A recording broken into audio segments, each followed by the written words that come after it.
Andreas, you're there as history is erupting all around you. As a photographer, what are you looking for? What are you seeing? What are you looking for? Well, as a photographer and working for the news, you're looking for an image that's going to capture and really demonstrate what's going on, symbolic of the situation. Although at this event, really, anywhere you looked, it was so interesting, incredible, just something we had never seen before. People chipping away at the wall. Those were images that, without photographing, already seeing them visually, were just so powerful that... What about your own emotions? Do your own emotions get focused into what you're doing, or do you have to spend time silencing them so you can do your job? That's a good question. Actually, you do have to sort of... It's hard. You're so overwhelmed by what's happening, and you're almost numb, so you don't feel like taking the camera in your hands, but at the same time there's something pushing you. I need to capture this, I need to document it. But I mean, while looking through the camera, your vision is a bit different. So you're hearing everything, but you're really framing, editing what you're seeing, and that sort of makes it's a different experience at the same time. And what's it like as this event continues to evolve and grow over time, over hours and then days, and still everywhere you point your camera, there's an image that you want to catch? Yes, it was endless. I mean, for me, or working for Agence France-Presse, it was also important to develop the film, get it to Paris, which meant bringing the film to the airport, convincing somebody to take it on the plane.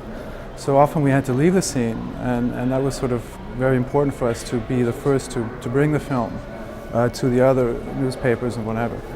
But as of November 9th, that was the first night, basically followed 3 days of no sleep and just endless excitement and euphoria and just things we hadn't expected, really. I mean, truthfully, nobody really knew or thought, within the next day or two the wall would come down. So the adrenaline that was rushing through everyone's body, and in the course of those 3 days, basically all of the world came to Berlin in terms of news, photographers, reporters. It was really suddenly got very crowded, and I think everybody shared that sense of excitement and euphoria.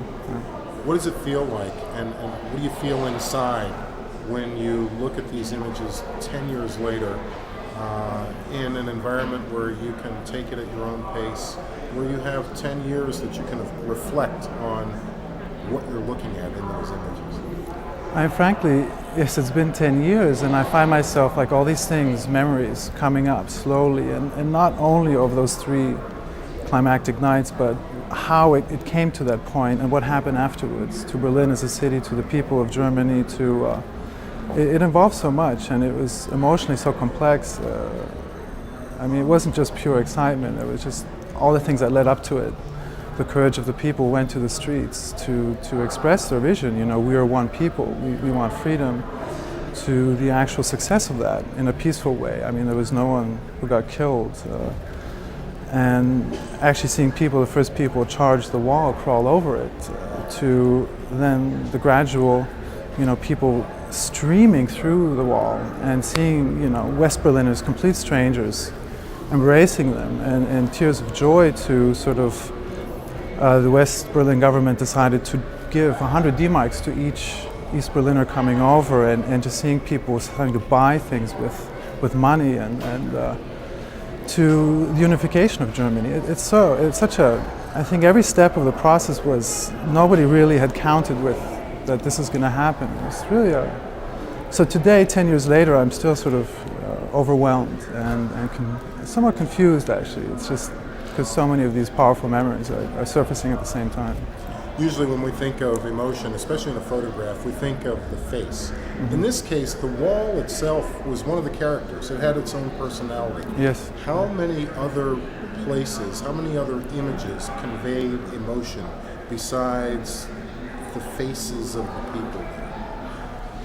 Let me make sure I understand your question. What other elements were there that you were taking pictures of that conveyed the sense of freedom, the sense of the triumph of freedom over oppression, beyond the obvious sense of joy or of tears that you saw on people's faces?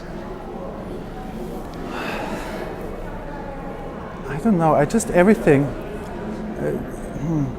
Yes, not just the wall, not just people, but just I don't know how to answer that really. It's just the energy everywhere.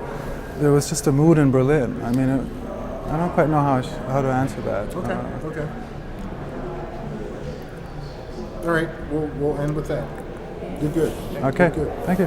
Thank you. Thanks.